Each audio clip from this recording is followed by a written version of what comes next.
দিকে তাকান, তাদেরকে প্রথমত জীবনের উদ্দেশ্য থেকে সরিয়ে দেওয়া হয়েছে। তাদের মধ্যে বেশিরভাগ মানুষ এখন নিজেদের জীবনের উদ্দেশ্য সম্পর্কে সচেতন নয়, এবং স্পেশালি মুসলিমদের ইয়াং জেনারেশন সচেতন নয়।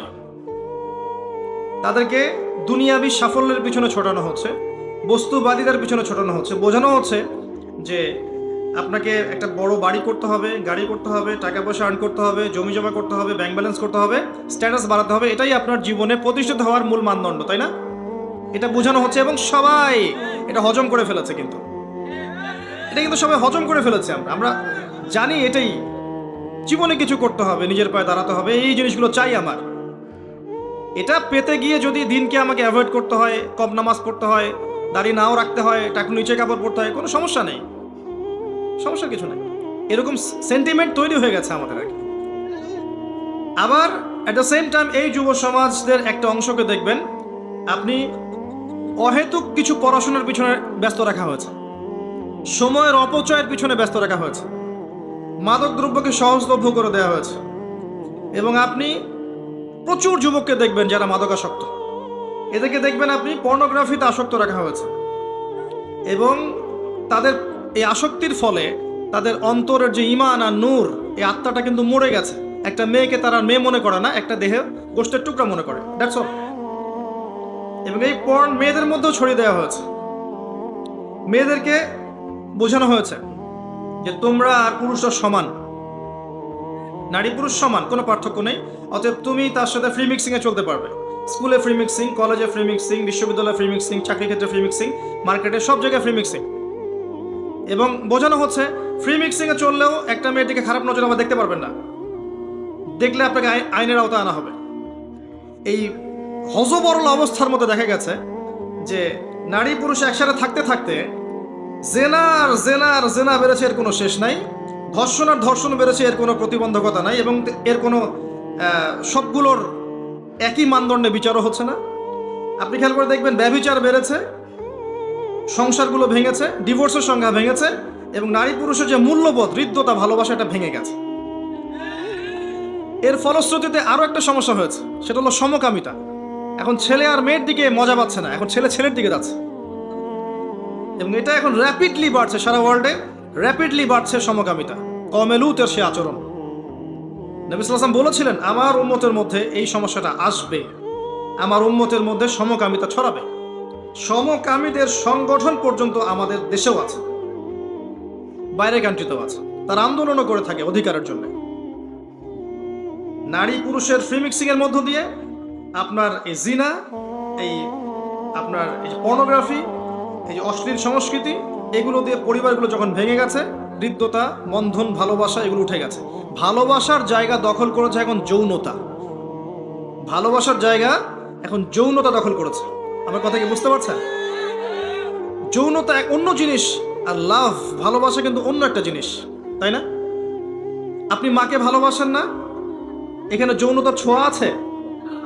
আপনি আপনার মেয়েকে ভালোবাসেন না, যৌনতার কোনো ছোঁয়া আছে। বোনকে ভালোবাসেন না, যৌনতার কোনো ছোঁয়া আছে। স্ত্রীকে আমরা মহব্বত করি না, এখানে কি উগ্রতার কোনো ছোঁয়া আছে? এটা একটা মহব্বতের সম্পর্ক না? কিন্তু আপনি খেয়াল করে দেখেন যে এই ফ্রি মিক্সিংয়ের মধ্য দিয়ে, নারী পুরুষের অবাধ মেলামেশার মধ্য দিয়ে আপনি দেখবেন হিংস্রতা বেড়েছে। একটা মেয়েকে দেখলে সম্মানের চোখে কেউ তাকাচ্ছে না, হিংস্রতার চোখে তাকাচ্ছে, ভোগের চোখে তাকাচ্ছে। এর ফলশ্রুতিতে হারাম অ্যাফেয়ার্স বেড়েছে, জেনা বেড়েছে, বিবাহ বিচ্ছেদ বেড়েছে, ডিভোর্স বেড়েছে, আপনার পরকীয়া বেড়েছে, ধর্ষণ বেড়েছে। এগুলোর আলটিমেট বিচার কিন্তু করা সহজ নয়, কারণ কাঠামো ভেঙে গেছে। এখন আপনাকে দেখাচ্ছি এই যে এডুকেশনাল শির্ক কি এখান থেকে উৎপত্তি হয়েছে না ওই দিক থেকে? ওই দিক থেকে, পশ্চিমা থেকে। এই অর্থনৈতিক শির্ক এর মূল বেস কি এই দিক থেকে না ওই দিক থেকে? আপনার এই যে পর্নোগ্রাফি, মাদকের পুরো সয়লাভ, আপনার এই যে free mixing, feminist revolution, economic sanction, যত বিষয়গুলো আছে এগুলো কোত্থেকে আসছে? পৃথিবীর একটা অংশ থেকে এসেছে, এবং এই অংশটাই সারা ওয়ার্ল্ডকে এখন রুল করতে চায়। এবার আসেন আপনি ওয়ার্ল্ডের দিকে, এই অংশটা সারা বিশ্বকে রুল করতে চায় প্রত্যেকটা সেক্টরে। এদের মধ্যে এখন দুটো গ্রুপ আছে। কয়টা গ্রুপ?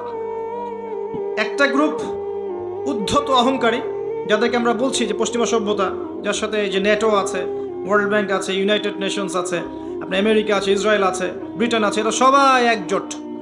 এবং তাদের মূল উদ্দেশ্য they want to rule the world. তারা এই পুরো বিশ্বকে শাসন করতে চায়, তারা এই পুরো বিশ্বকে শাসন করতে চায়। এর অপোজিশনে দেখবেন অমুসলিমদের একটা গ্রুপ আছে যারা ওদের মতো উদ্ধত অহংকারী নয়। তাদের মধ্যে দেখবেন চায়না আছে, রাশিয়া আছে, উত্তর কোরিয়া আছে, ভেনিজুয়েলা আছে, এরা আছে, ইরান আছে। এরা আরেকটা কন্টিনেন্ট এবং তারা সামরিক দিক থেকে, প্রযুক্তির দিক থেকে, অস্ত্রশস্ত্রের দিক থেকে এত উন্নতি করেছে যেটা রহস্যজনক, মিস্টেরিয়াস এবং অভাবনীয়। এত উন্নতি করেছে আপনার কল্পনার বাইরে। এবং এই সমস্ত বিষয়ের আড়ালে একটা রাষ্ট্র বিগত 100 বছরে আস্তে আস্তে আস্তে আস্তে আস্তে আস্তে এমন শক্তিশালী জায়গায় চলে গেছে যাকে ডমিনেট করা এখন চারটাখানি কথা নয়। তার নাম কি? ইসরায়েল। তার নাম ইসরায়েল।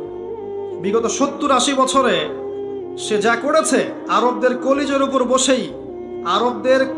উপর বসেই 3-3টা না 4-4টা যুদ্ধ থেকে পরাজিত করে ওদের কলিজার উপর বসেই তেল নিয়ন্ত্রণ, পলিটিক্স নিয়ন্ত্রণ, ইকোনমি নিয়ন্ত্রণ, ভৌগোলিক সীমানা বাড়ানো, বসতি নির্মাণ করা, পররাষ্ট্রনীতি অ্যাপ্লাই করা, সামরিক ক্ষেত্রে উন্নতি করা, গোল্ড এবং সিলভার মজুদ করা থেকে শুরু করে এমন কোনো ক্ষেত্র নাই যেটাতে সে এখন উন্নতির স্বর্ণ শিখরে নাই।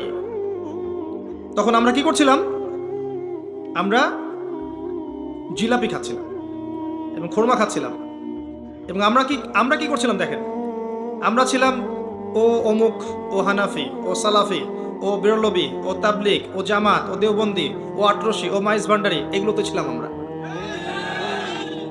কে কোথায় হাত বাঁধবে, কেউ রফুলেদান করবে কি করবে না, পাইপা লাগাবে কি লাগাবে না, মানে এগুলো আমাদের জন্য ছিল বড় জিহাদ। তখন এগুলো করে আমরা মসজিদগুলোকে ভাগ করেছি এবং ভাবখানা এমন যে আমরা খিলাফা কায়েম করেছি মাশাআল্লাহ। তো সত্যি কথা, এগুলো দুঃখের সাথেই বলছি, এগুলো আমাদের ল্যাকিং ছিল। এমন নয় এর বাইরে ওলামায়ে কেরাম চেষ্টা করেনি, এমন নয়, কিন্তু তাদের শব্দগুলো বৃত্তের মধ্যে বন্দী ছিল। এগুলো কথা মানুষ শুনতোই না, বৃত্তে বন্দী ছিল, মানুষ শুনতো না, মূল্যায়ন করতো না। এবং তাদের সংখ্যা নিতান্তই কম যারা এগুলো নিয়ে ভেবেছেন, উম্মাহকে সতর্ক করার চেষ্টা করেছেন।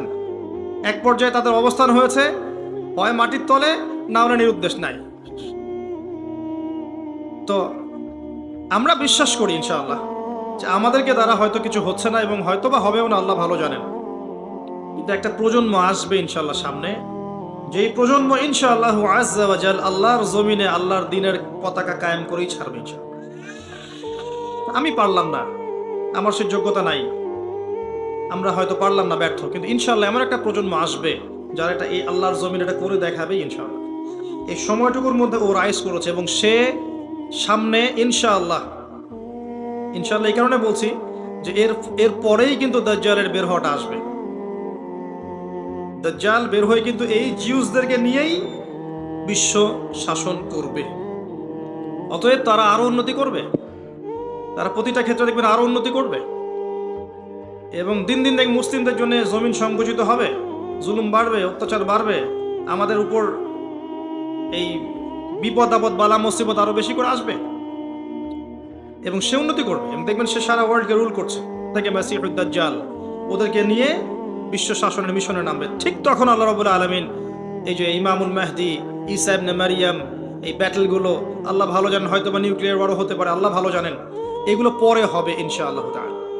এবং আল্লাহ পাক ওই সত্য মাসিহের হাত দিয়ে এই মিথ্যা মাসিহুদ দাজ্জালকে হত্যা করাবেন ইনশাআল্লাহ। জায়গা পর্যন্ত হাদিসে লেখা আছে, প্যালেস্টাইনের বাবে লুদ এই জায়গায় দাজ্জালকে হত্যা করা হবে ইনশাআল্লাহ। মা, পিম্পল 5 দিনেই চলে যাবে। যাবে না।